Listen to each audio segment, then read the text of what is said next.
Hello বন্ধুরা, এই যে দেখতে পাচ্ছ এখানে খিচুড়ি ভোগ রান্না হচ্ছে। এটা আমাদের বাড়ির সামনে বিশাল বড় একটা কীর্তন হচ্ছে।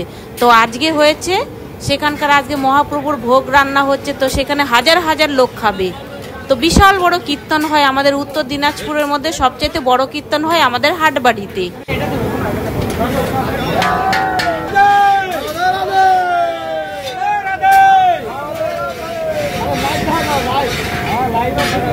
তো আমার বাবার বাড়ি হচ্ছে ডালখোলা, উত্তর দিনাজপুর। তো এখানেই হচ্ছে আমাদের মহাপ্রভুর ভোগ রান্না হচ্ছে। তো সেখানে জানোই তো সবাই আসবে, খাবে দাবে, মেলা ঘুরবে, গান শুনবে।